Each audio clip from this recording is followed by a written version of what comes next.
is Terry Bradshaw, quarterback, Pittsburgh Steelers. It's 7:15. There's a new home run champion of all time, and it's Henry Aaron.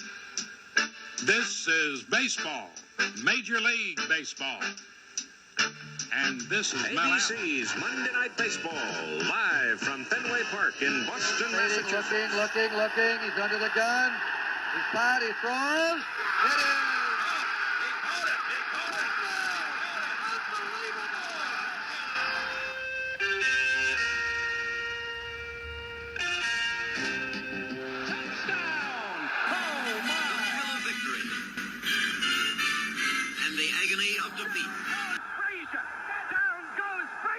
It is time for another episode of the Past Star Prime podcast, a special one today, the year ender, our 52nd episode for the three of us, Bill Mahoney, Mark Hoffman, and myself, Scott Johnston. And today, I'll look back at the first year of the Pop podcast. That was my goal going in, do it for a year and see where it goes. Some definite highs, some definite lows. The highs, the guess, without a doubt. The lows, all statistics. Other than Mark's weekly ads, we have no ads. No sponsor, no nothing. But we keep plugging along week in and week out. And boy, I know this is a cliche, but it went fast, didn't it? It went really fast, And I think people should know we sound really friendly, on the podcast. But we get off the podcast, we are fighting. We are like the Eagles. Yeah, we are cussing at one another. We're pulling teeth and just shut up. Oh, are we on? Yeah, we're on. Sorry. We're on. Oh no, Mark, you're the I'll best. meet you in the alley afterwards. So funny. I'll meet you in the alley, man. Let's go back to the beginning, shall we? In January 7th, we actually did a couple rehearsal shows last December, I want to say, but our first real show was January 7th. Our first guests were Ed White and Bob Thomas. We tried to get Fran Tarkington. That's who we tried to get. Worked hard on He was on the cover. Yep. But, it's our first show. They have no idea who we are. Yep. And, when they're going, well, who else have you had? And I'm like, well, nobody. You're the first.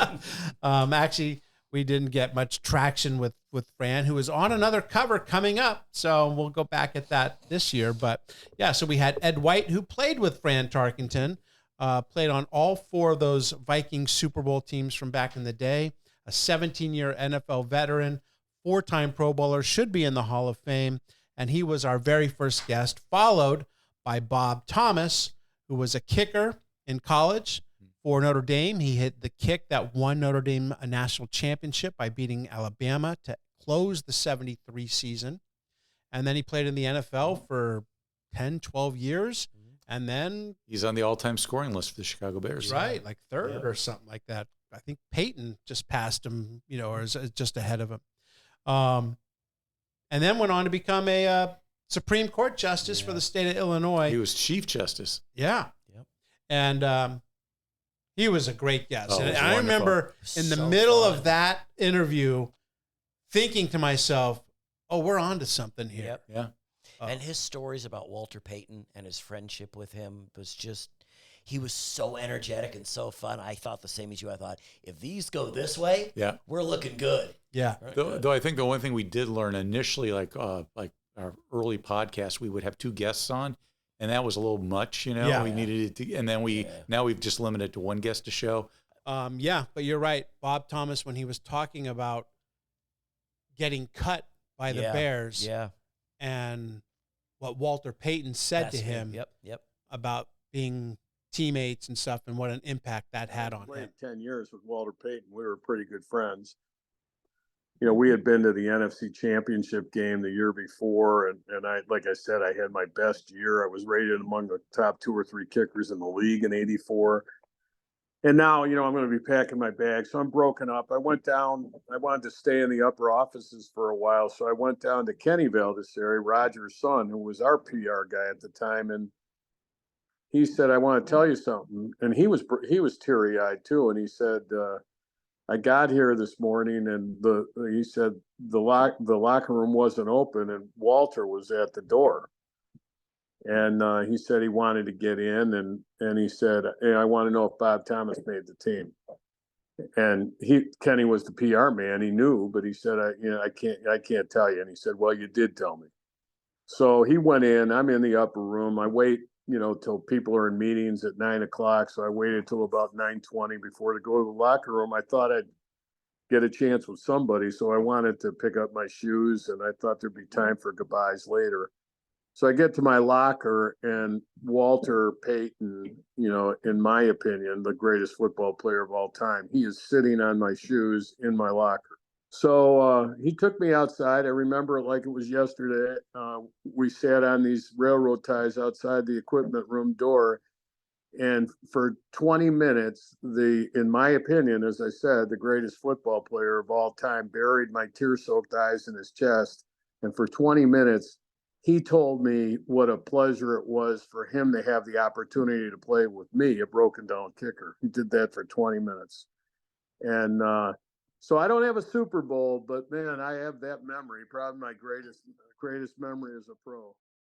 Our third show was a big one for us because just like Fran Tarkenton, we tried to get Larry Csonka, who was on the cover of the January 21st, 1974 issue, and not getting anywhere. And then finally, he wrote a book, and I reached out to the publisher of the book, and they put me in touch with Larry's wife, and the next thing you know, and I remember like finishing that one and being like, we just interviewed an NFL Hall of Famer. That's the whole idea behind this show, is the guy on the cover, a great name from 50 years ago, and Csonka didn't disappoint.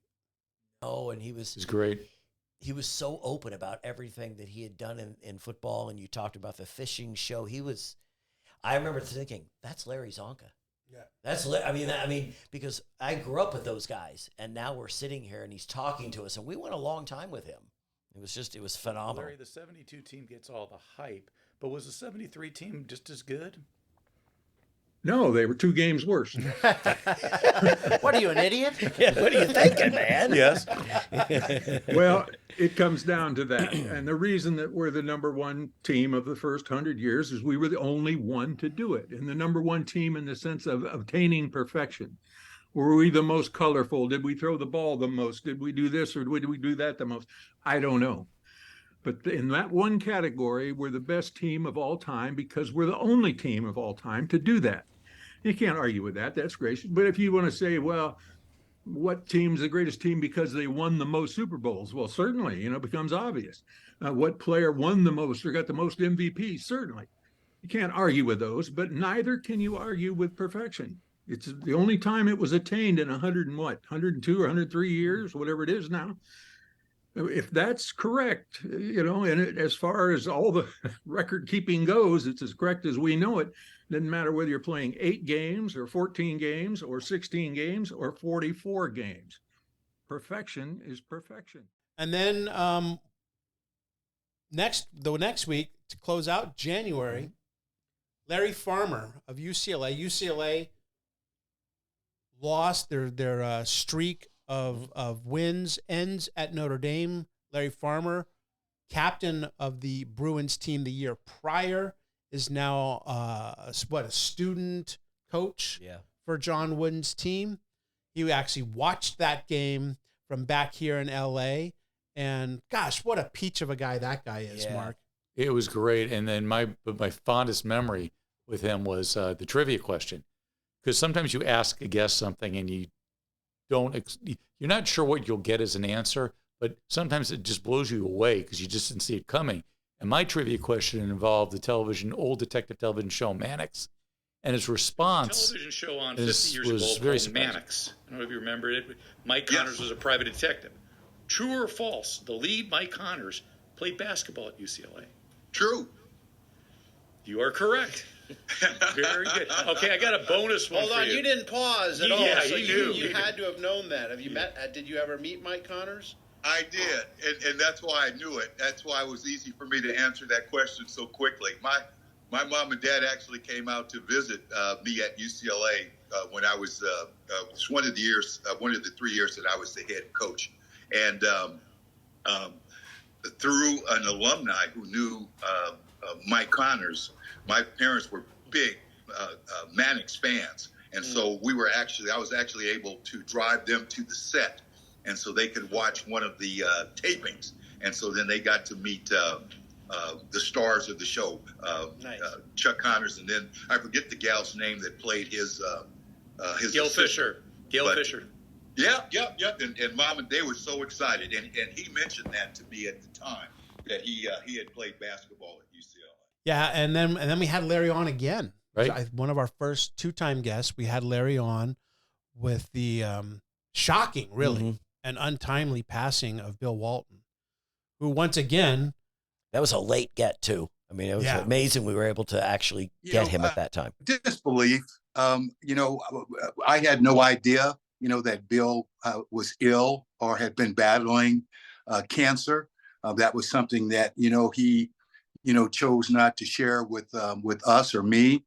And so I was shocked, saddened, obviously. But, I remember, my brother and teammate as this invincible warrior. And, to hear that, he had succumbed to the cancer was quite a shock. Walton really a huge focus of the show this first year because of UCLA and then him going to the NBA. So, I mean, we talked last week about Sportsman's of the Year. Walton's a guy you could have talked about. Sure. Yeah. In that 74 season and player of the year. And one of the first covers that Walton was involved in, he was actually not in the middle of it. It was this center from Oregon, That's Gerald right. Willett. Yeah. And that was probably our most bizarre episode we've ever had because we just did not expect the direction the show was going to go. No. We thought it would we weren't sure what we were going to get. And the fact that we tried to get him a year earlier wouldn't have happened. I mean, his story, I don't know, the best way to say it is different. I heard about 20 years ago, I had an electrical event. I had electricity run through my body for 15, 20 seconds. I was in water, so it was a serious event. Wow. It stopped me from doing really anything for 10, 15 years. Just the last 5 years, I've been able to move my arms and talk without stuttering. And I don't stutter. I was just getting so many electrical shocks that I just could hardly talk. But I'm fine now, and I'll stay back on course because I'm going to games again and meeting the guys at different events, and I'm back socializing again. So I'm having fun living life again. Good. My God. Yeah. I was all folded up in a chair for a while, like Stephen Hawking. Technically, I'm a spastic. I still have to be careful how I move. I played my Xbox playing Call of Duty because I can't be too physical. So I tore my eye doing that. I had to quit doing that. I spasmed my jaw and broke teeth. There's spasms like you wouldn't believe. I got to get a torque rotator cup fixed because a muscle spasm in my shoulder just reaching for the dog food. I don't mean to get personal. Can you explain how that happened? Yeah. I'm a property manager. So I have a lot of talent in all kinds of things. I installed a dishwasher for my mother that night before, and it was leaking the next day. Her significant other died. I was in a big hurry. I didn't turn the dishwasher off. My mom had a bunch of company coming. I popped the front off, started to tighten a valve, and my wrench hit the power, and my other hand was getting sprayed by the water. I didn't realize what a good connection I was in, and it lit me up for like 15, 20 seconds. My mother wasn't sure what to do. You should have died. I should have died. Another 2-time guest that we've had, and we only had this guy on twice because he is just a great storyteller. Curry Kirkpatrick, longtime writer for Sports Illustrated. He covered tennis and college hoops primarily back in the day. He came on both times to talk about Jimmy Connors the first time, Chrissy Everett the second time. And, one of the great things about some of these things, some of these guests is you're giving them an opportunity to once again talk about a passion and a love that they had back in the day. And you can just feel I feel like we're friends with Curry. Yeah. And we've never met him. We've talked to him twice. But, Billy, you reached out to him and he just couldn't have been nicer. Oh, what a great man. Yeah. And the thing is, he doesn't hold back. We can play a clip of some of the stories he told about Jimmy Connors, what kind of person Jimmy Connors was. I never knew that. I mean, and the way that Curry is not only a great writer, he's a phenomenal storyteller. He gets you, he pulls you in, and he makes you listen. That's the best thing about Curry. He won 5 U.S. Opens. He won 2 Wimbledons. He made one of the great careers in tennis, even while staying, a very kind of abusive guy on the court.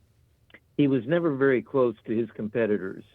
And that started out early on in the story I did on him when he played on this tour. He never even stayed in the same hotel with the rest of the guys on this tour. He was off to himself, and he was the young prince of tennis, and people kind of derided him for not playing the great players. But in that, I think the previous year, maybe 73, maybe 72, I'm not sure, but he was only 21 at the time, maybe 19, 20, 21. He faced Stan Smith 3 times, beat him all 3 times, and yet at the end of the year, they made Connors and Smith co-number ones, and this stuck in Jimmy's craw. He always was kind of the me against the world guy, and he was very controversial. He would say anything, and he was upset at this stuff like this, where he beat these people and didn't get the credit for it. When you go out to do a story on an athlete, there has to be some relationship. How was your relationship with Connors? Well, that's a great question. I had to cover Jimmy in tournaments, and I had to write about all the bad stuff he did and write some, real critical stuff through the years. We did not have I didn't really have a personal relationship with him ever. What I found on our show, which was really remarkable, sometimes our guests were so warm and open.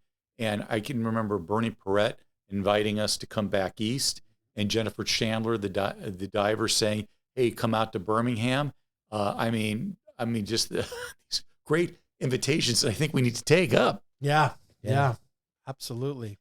But you feel, because the idea of this show is not to get into the weeds, and we want to get to know these people, and for the most part, these people are in their late 60s. Is considered a toddler for us. I mean, some of these people are in their 80s, and but they're all open. I'd say that 99% of our guests have been very open to everything we say, and they tell us things that when we leave, how many guests have we had that we thought, I'm not sure about this, and then we're done and we go, that's unbelievable. That's one of the greatest people I've ever talked to. Right. That's been the greatest ride, that when I drive home from here and I go, I cannot believe what Bill Curry said. Right. That Bill Curry talked about, his relationship with Lombardi. Mm-hmm. How he really wanted to apologize, his wife, how he finally got to confront her and talk to her about things that he felt had been misinterpreted between the two. Just unbelievable guests and shows. Yeah. Or when I just off the cuff, I asked him what he missed about being engaged in the game of football, and he got really emotional. Yes. I'm 81 now, and I'm asked all the time, do you miss it? Are you looking forward to the football season? Do you wish you could play? What do you miss? And God knows I miss my guys. Yeah. And when you get my age and you do to your body what we did to our bodies, somebody dies, I'm serious, about once a week. The thing I miss most is my teammates. And the thing I dread most is hearing the news of somebody else that is deceased. Because if you want to win, whether you're in the NFL or you're in the junior midget league, all the racist, all the anti-Semitic, all the BS stuff goes out the window. If you want to win, you learn to love each other. regardless of your differences. And you can't find that anywhere else. I think you used to be able to go to church and find that. You don't now, at least not the churches I have frequented the last few years. What you find is more division. So you look the rest of your life, where can I find this sense of belonging and loving my brother, no matter what our differences are. We might fight like a son of a gun, knock each other out. I mean, knock each other out, and still walk off the field with our arms around each other. We did a 3-part series on Babe Ruth. Actually, Sports Illustrated did, and we had, believe it or not, Babe Ruth's granddaughter, Linda Ruth Tossetti, on to talk about her grandfather that she never met, but that she knows quite well. And the second week of the Babe Ruth 3-parter, we had Stephen Lang on, a famous actor who played Babe Ruth in a made-for-TV movie. It's a really well-done depiction of Babe Ruth, starring Stephen Lang. Right, and Lang was he wanted to learn to hit left-handed, and who did he go to? Rod Carew for help. Yeah, Rod Carew and Pete Rose. Right, which was amazing. And Pete Rose was in the movie. That's right. And he explained why he couldn't be in a baseball uniform. But the thing I remember the most was what Lang said about the day he got offered the role, the thing that he discovered that day. That's right. The one thing that made him say, take the part. When I was called with the definitive offer to do the role, I was actually I was on a fast. I was doing a week-long fast, which is pretty, ironic when you think I'm going to play Babe Ruth, right? In any case, I was up at this place in the Berkshires fasting, and I found out, and I remember, and I'd been 3 days or so into the fast, so I was pretty loopy anyway. I was hallucinating and stuff. And so I'm walking along in the woods on my own, because when you're fasting, you really have nothing to do or to look forward to, I'm just sort of walking along, and I'm pondering how am I going to play this role? How can I play Babe Ruth? I can't do it. I can't do it.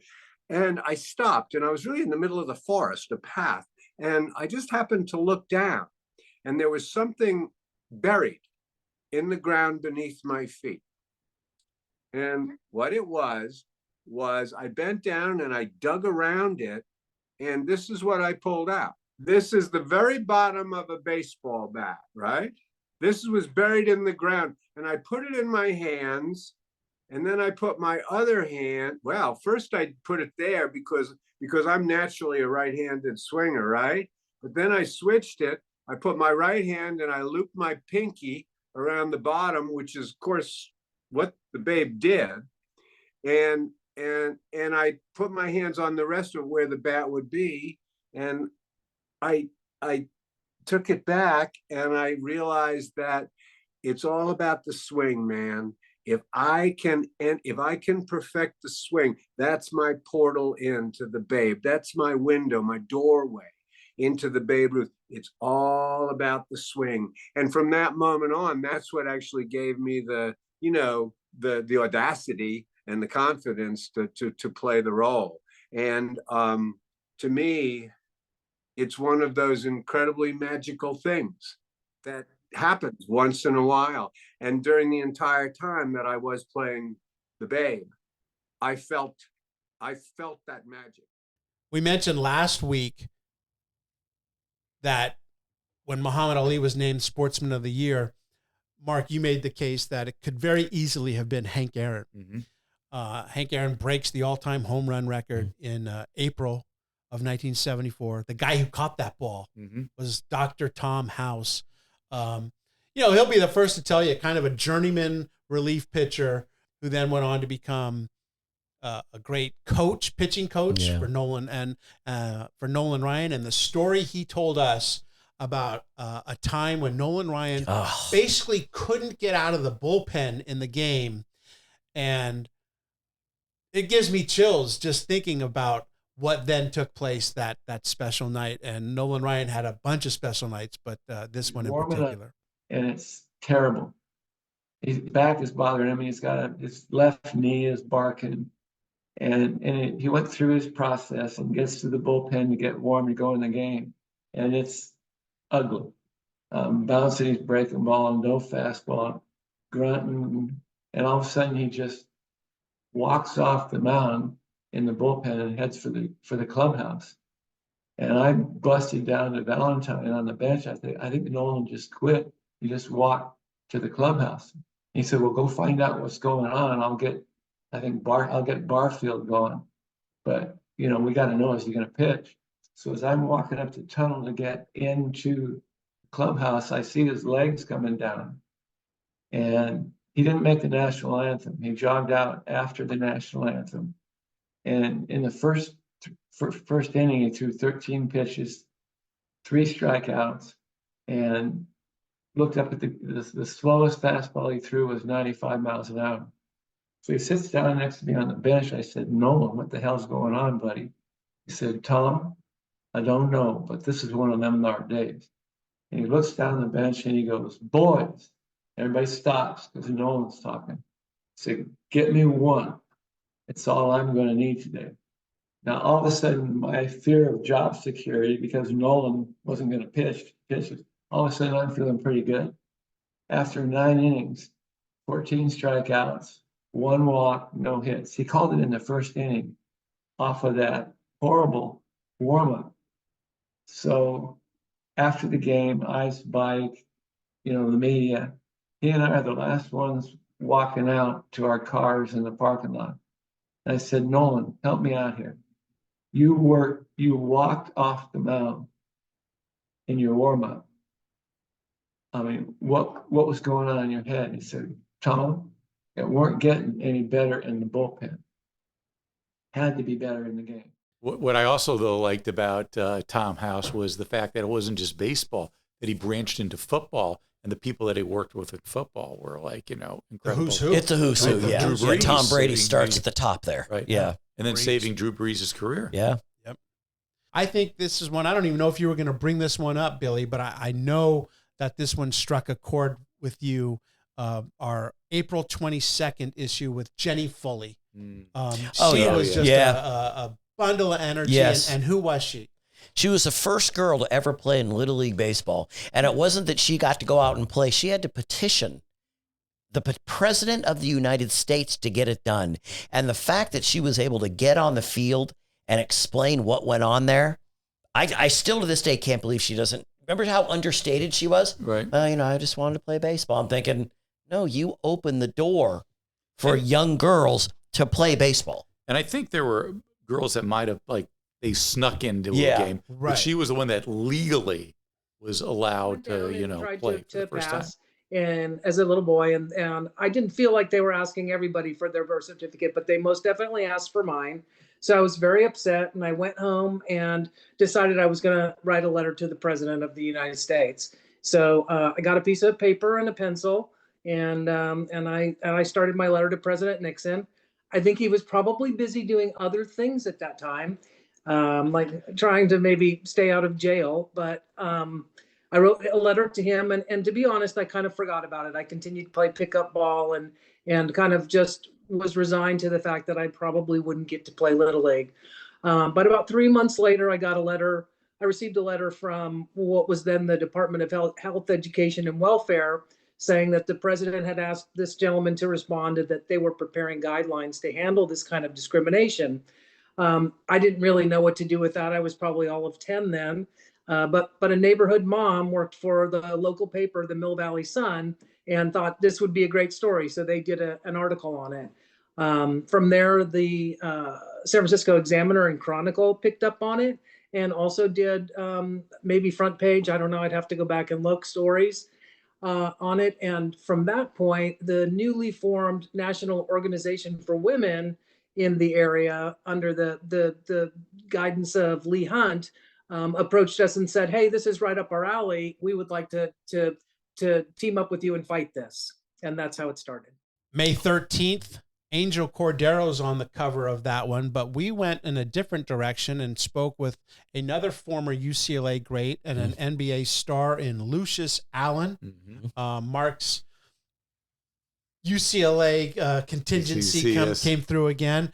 And once again, I'll be honest with you, I know the name Lucius Allen. Yeah. That's it. I don't think I ever saw him play, He kept telling us going in, I don't really know how to do Zooms. Yeah, he was really setting us up for kind of like this, I don't know. And he was great. And Mark, he just has this unbelievably positive attitude. He does. And what I mentioned to him was in all his correspondence, his email and stuff, he has a saying. It's a smile. It's contagious.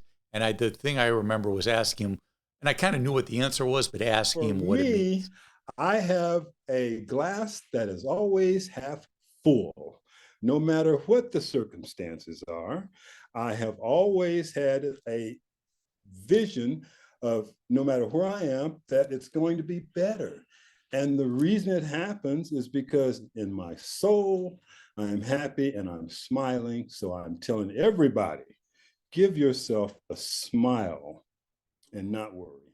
Then we're going to talk about a guy that we haven't talked about in a while. And I think the three of us are a little disappointed in the news that came out a couple days ago that the Hall of Fame era of old timers elected Dave Parker and Dick Allen to the Hall of Fame, both great baseball players, and you can make an argument for both of them that they belong in Cooperstown. But the three of us had Tommy John on the show back in May, and we were really hoping that this unbelievable left-hander who won 288 games, 186 of those after he had the surgery named after him, Tommy John surgery, that he was going to get in. Now we got to refocus, guys, because I thought it was longer. It's only 3 more years till these guys come up again, and I hope that Tommy finally gets his right place in the Hall of Fame. But it was a little disappointing. Yeah. I mean, if is there anyone more deserving than him right now for baseball?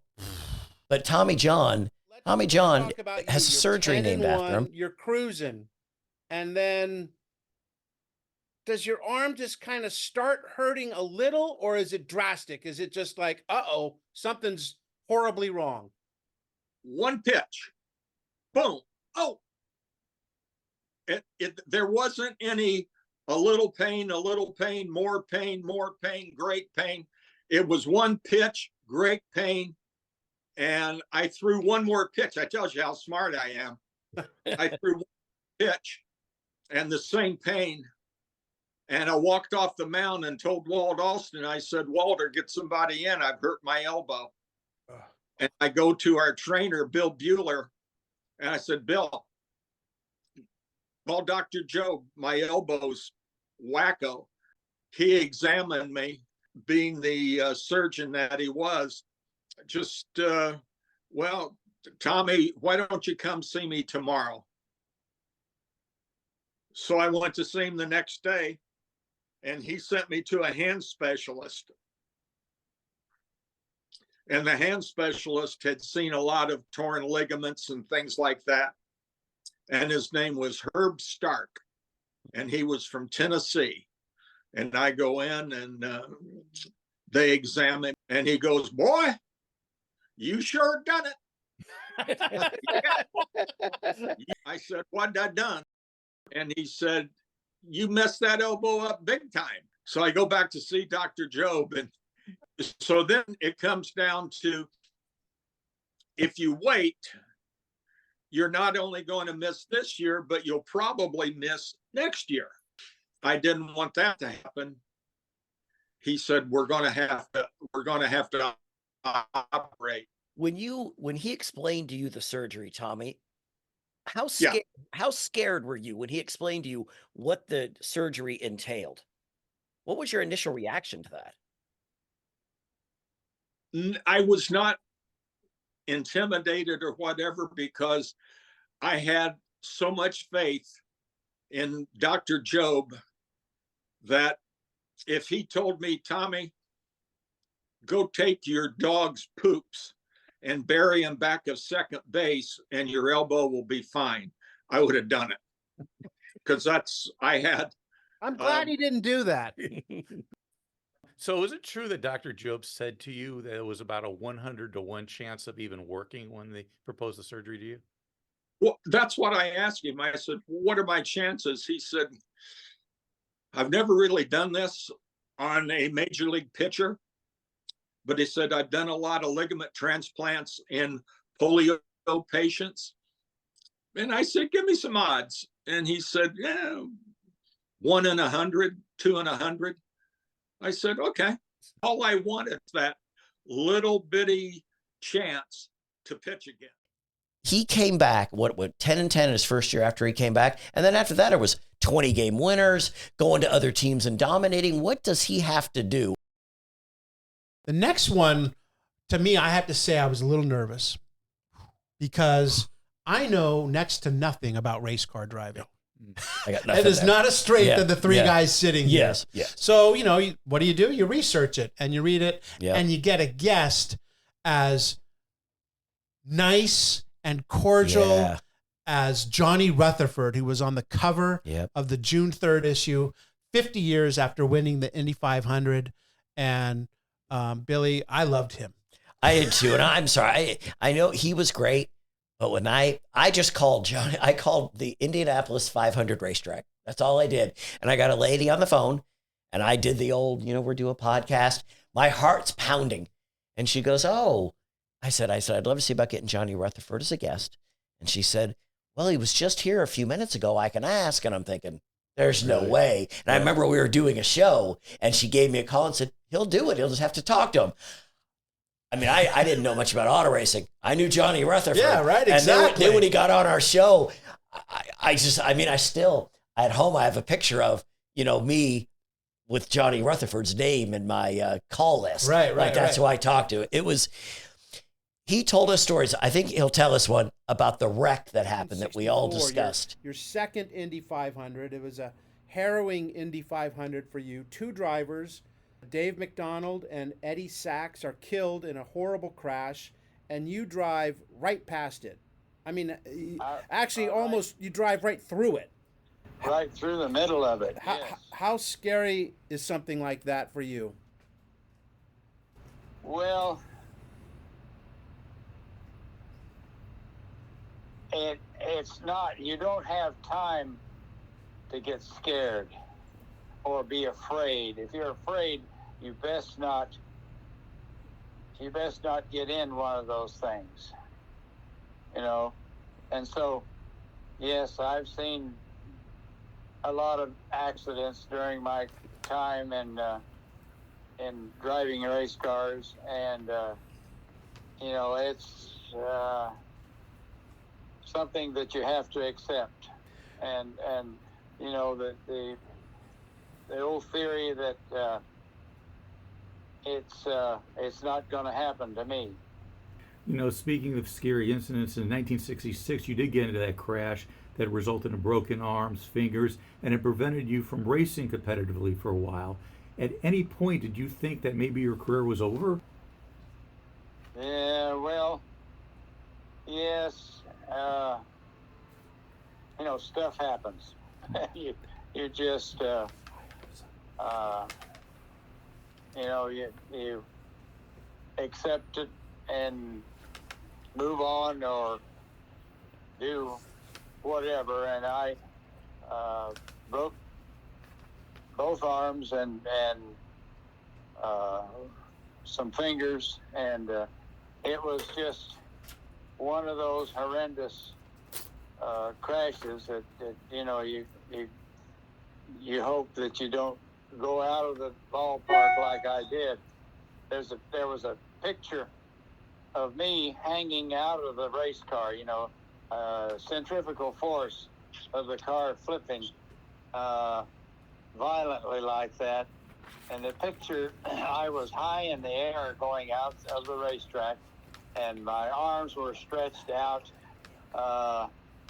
over just as like straight out, And the next morning, my wife got a newspaper, and sports section, had that picture right there, and the writer captioned the picture, "Rutherford waves to the crowd as he leaves the racetrack." I was a little upset about that for a while. his whole career, his whole life. I'm getting all worked up now because because so those are the happy. names that whether we liked it or not, like you said, we all knew Johnny Rutherford. Right. Yeah. And that's why we became sports producers. Yeah. Because we were sports fans as kids because of these iconic names guys that were just, But to me, what was so remarkable is he did the interview with us from Indianapolis because he was being Yes, honored. that's right, He was Mark. being honored on the 50-year anniversary. Yes. So, I mean, he was so timely, to have a guy who's being honored for the moment that we're talking about on the issue. And another guy that was so open and was so open about everything. Everything we asked, he talked about. Absolutely. Just phenomenal. Mark, this one, I don't know if you brought it up, but it was a great show. And, we don't have many Tigers on, but we had Milt Wilcox on, and he was a kick, man. And, here's a guy, a good pitcher, really good for the Tigers, for their 84 team, pitching with to call it a sore arm is he probably had a torn labrum or something. Yeah. They're shooting him up with everything so that he can go out and perform for the Tigers. But we had him on, Mark, because of 10-cent beer night. Right. And he was, I think, pitching that ninth inning and were scheduled to come in the bottom of the ninth when all the fans were on the field and causing havoc, and they had to stop the game. And then all of a sudden, from the left field line, there must have been 500. It seemed like there was 500 people came across the field, and they were running from left field to right field. And the right fielder, I believe, is Jeff Burrows. Yeah, it was Burrows. Yeah. Jeff Burrows. So they surrounded him, and all of a sudden, you look at the Texas dugout. They've all got, here they come, they're charging out to go out to right field, and they got batting helmets on, they got bats in their hands. It was like a charge of the light brigade. And they were sprinting across the mound, heading to right field. Well, Perry jumps up and says, "Come on, guys, we got to help these guys." So our guys all started running out of the dugout. I take about 2 steps out, people are throwing chairs from the upper deck. I mean, chairs and beer and everything they could pick up were started throwing, and that's when the whole thing just went crazy. The cops nobody was really expecting it, so there really wasn't any cops out there. Yeah. People were all over the field. There was fights breaking out. I don't really remember what happened to the Texas Rangers, but I'm sure they went out there and got Burrows out of there where he wouldn't have got hurt. Was there any interaction between you and the fans, and if so, what happened? Well, funny thing, I've been there for 3 years, and we'd made a lot of friends with some of the fans. And one of the fans, I've never told this story. So one of the fans, his name was Carmen Piuno, and he was an Italian guy, and he had a pizza restaurant called Nasala's. And we used to all go over to his pizza restaurant after the game, and we'd sit in there, drink beer, and he'd make us pizzas, and it was really a nice. And I think the guy was connected. I think he was connected to Vegas somehow. I used to leave tickets all the time. I never really knew what he did. We just went there to a place to have pizzas and stuff. So I jump out on the field. I get surrounded by 6 people, 6 of his guys that I'd left tickets for. They surrounded me, and they said, "Nobody gets through us to get to you." Oh. Remember we got Milt Wilcox's number, and I remember showing it to you, and you go, "I don't know when we're ever going to need Milt Wilcox." That's right. That's right. He's got the number from Tina, right? And you go, "I don't know if we're ever going to need him." Then crazy that there was a story in Sports Illustrated that he was 100% part of, and I thought, I guess we're using him. I forgot about that. Yeah. That's so true. Yeah, and then Mark got to call him, and Mark is a huge Tiger fan. I thought it worked out perfectly in every way. So Tina, Bill's wife, met him, got his number. Bill gave it to me, and I just called him out of the blue when he picked up the phone, and I'm like, "Hey," and I started who I was and what, and he's like, "Oh yeah, sure, I can do that." And it's like, but I see, that's what I'm saying. And I have to admit, I'm like, I rolled my eyes like, why would we ever need maybe in 10 years when we're talking about the 84 Tigers, Oh, that is so funny. Yeah. One of the fun things, as we just mentioned, is, Mark, you grew up a Tigers fan. I grew up a Raiders fan. And so when you go back and you're like, oh, you know what? Why don't we get Milt Wilcox on? Why don't we get Henry Lawrence on, who won 2 Super Bowls with the Raiders as a tackle, and just a giant, gentle soul. And a great singer, too. Didn't he do a song? Yes. So basically what I love about the show is that we find secret talents that our guests have. So Henry, has a good singing voice. He sang Amazing Grace at John Mannon's memorial, and then he demonstrated his voice on our show as well. Yes, he did. Much better than your Waltzing Matilda. At John's memorial, you sang Amazing Grace. How did that come about? Why did you pick that song, or did you pick the song and just the emotion that you sang it? I saw the tears in the crowd. It was incredible. You didn't see the tears in my eyes, did you? I picked that song because Coach Madden, from day one, there was that connection. And Coach Madden, he endeared a lot of people, not just players, but just people in regular everyday life. People never even realize the things that Coach Madden did for people, and not necessarily in football, but the things that he did. The man had biggest heart, and he did so many things, and he embraced me, and he looked beyond my faults, and that's where I wrote that song. It's called "He Looked Beyond My Faults." I know it's the Amazing Grace. There'll always be, and it goes like, "Amazing Grace shall always be my song of praise. But it was grace that brought my liberty. But I do not know just why he came to love me so. He looked beyond all my faults and saw my needs." Waltzing Matilda,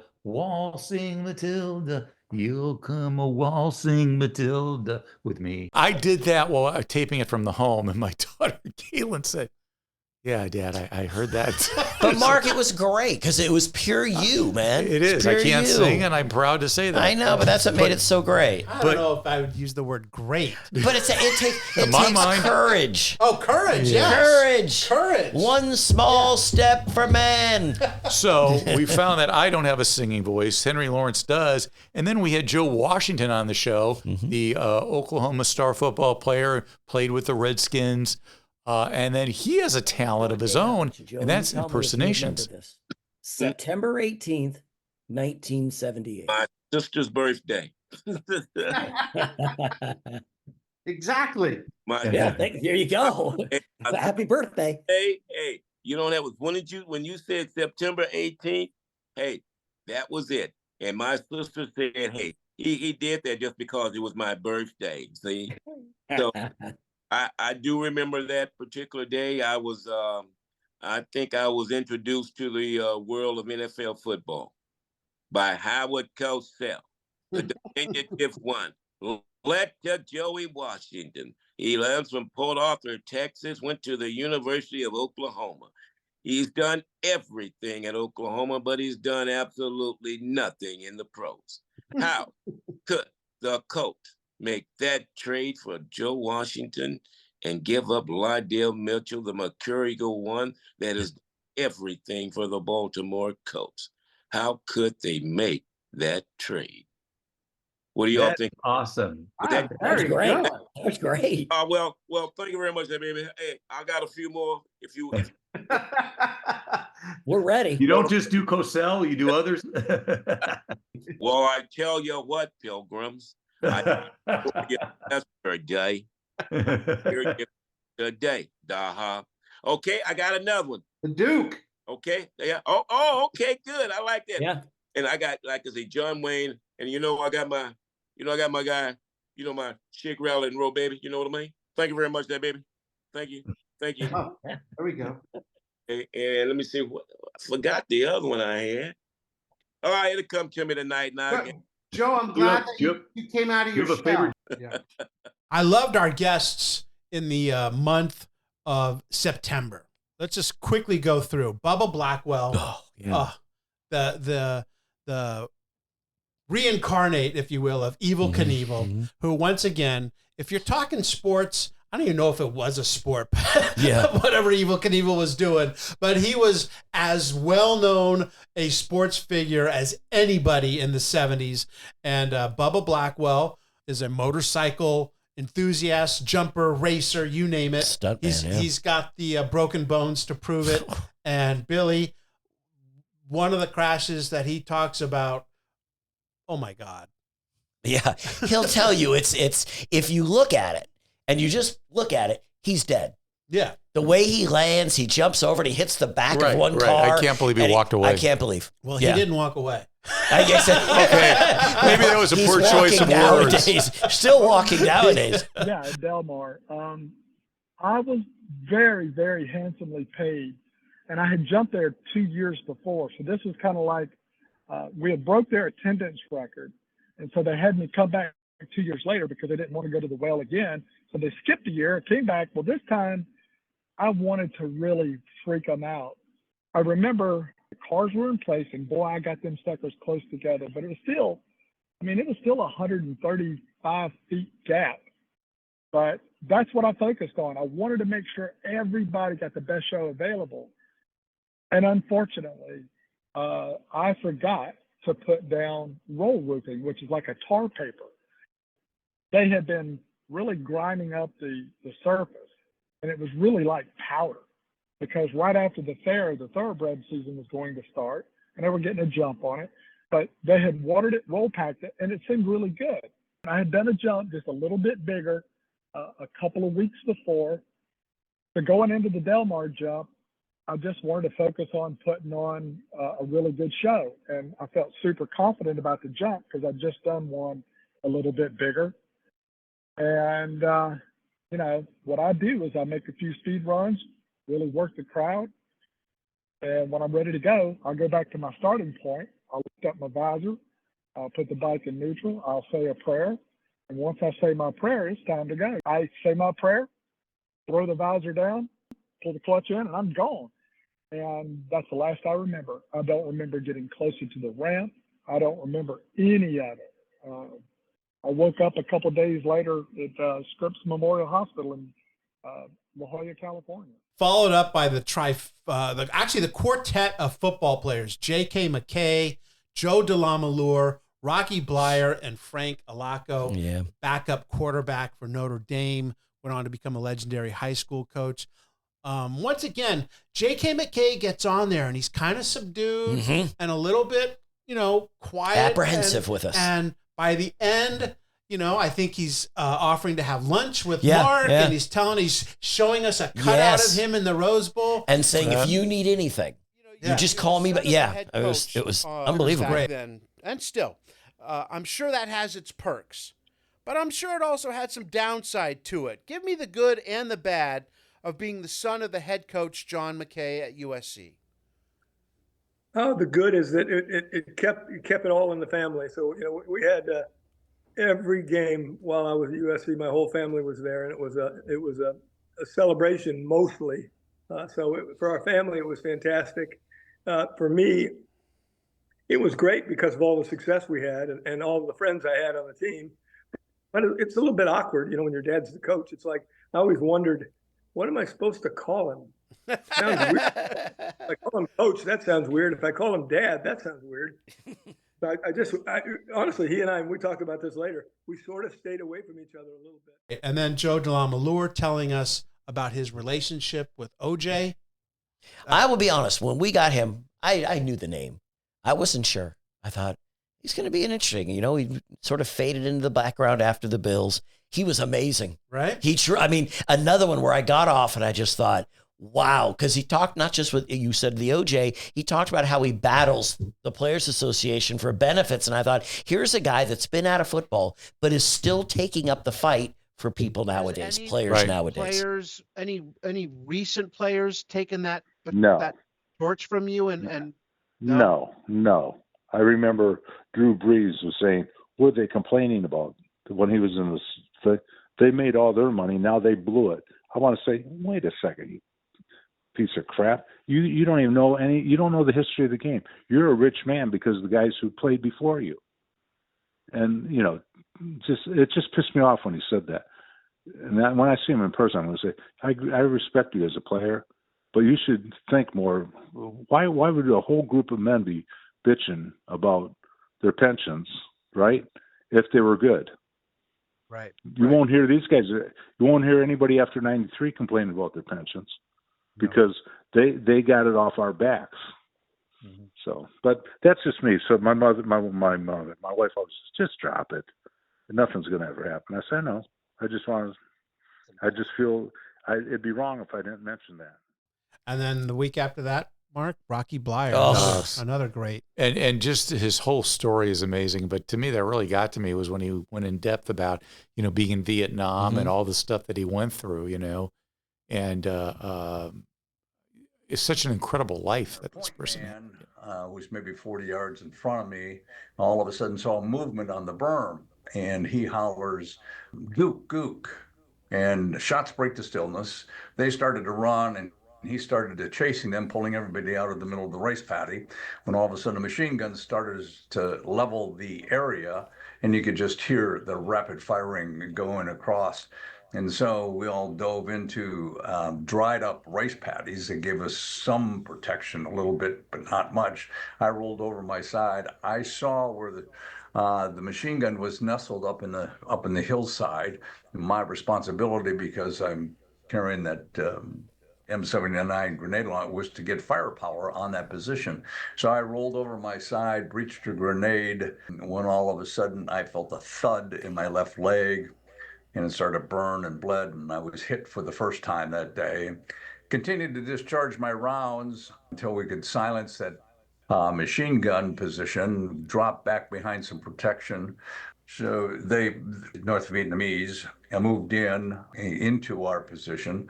All of a sudden there was an open fire when I saw a grenade come flying through the air, and it hit my commanding officer right in the middle of the back, and it bounced off and rolled between my feet, and before I could jump out of the way, it blew up through the lower part of my legs.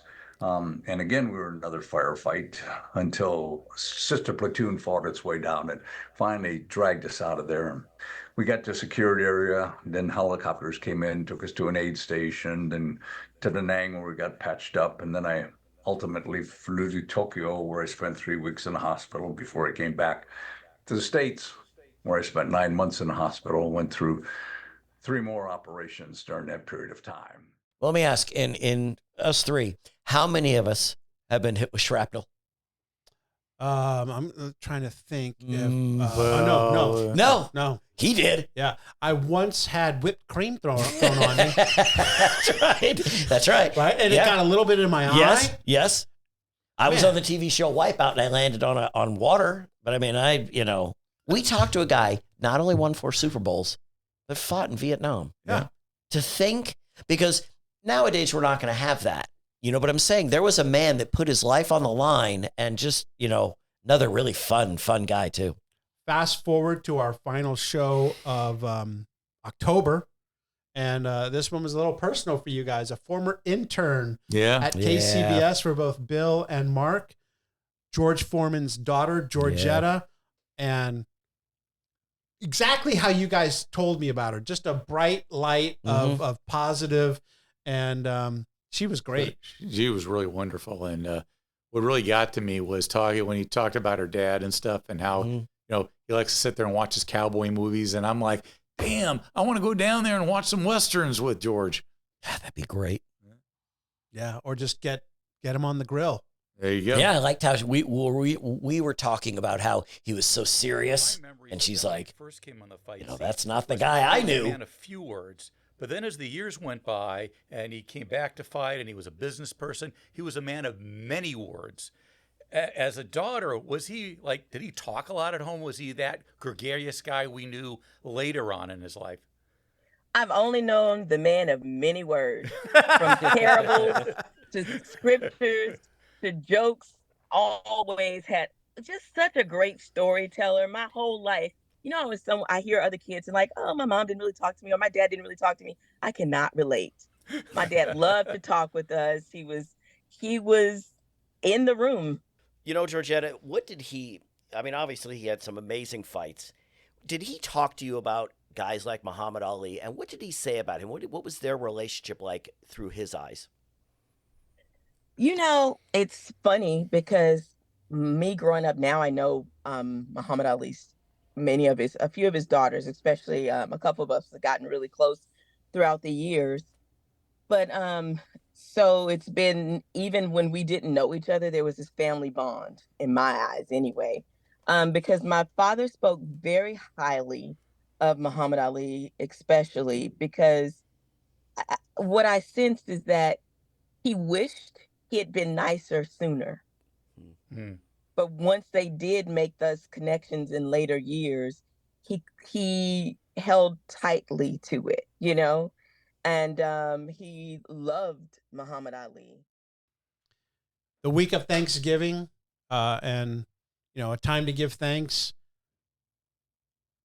There's no way to put on how much this meant to me when we had Mike Eruzione on as a guest, captain of the Miracle on Ice team, 45 years later, and still one of the still the most important sporting moment of our lifetimes.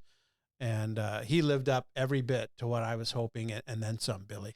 Oh, he was as regular of a guy. Doesn't he still live in the same town with the same friends? He's just a regular He's a Boston guy. Yeah, it's just a regular. Yeah, I think he said his son lives behind him. His daughter lives a couple doors down. And then to tell the story about that, he had him and the team had no idea how big their victory was. That to them it was just it was a big game. Right. But he recounts the story about how big it was outside the Olympic Village. And that was, people forget, that wasn't the finals. That was right. That's game. Right. That was Russia. Right. But it was Russia. But he says if they had not won the gold medal game, maybe that whole thing doesn't carry the weight of this. That's right. Down 2-1 going into the third period. What is it that Herb Brooks said to you? Well, this is how I remember it. My teammates, we always wonder whether it was after the second period or before the game. But I remember going in the locker room, and Jack O'Callahan, he must have said it 100 times. There's no way a bunch of effing Finns are going to beat us from a gold medal. And the energy in the room was incredible. I mean, we were jacked. The guys were excited because we didn't play that bad in the first two periods, and their goaltender was playing really well. And in the back of my mind, I'm thinking we're going to run into a goalie that's going to have the game of his life. And, sometimes that happens in sports. And I remember Herb coming in, and we sat down, and he said, if you lose this game, you'll take it to your effing grave. Then he walked out, he stopped at the door, and he pointed his finger back at us, and he said, your effing grave. And he walked out. And we got out of our seats, and out on the ice we went. And I've only seen the Finland game once, but I remember how we played in the third period. And in my opinion, it was the best 20 minutes of hockey we played all year against any team, anytime, was the last 20 minutes against Finland.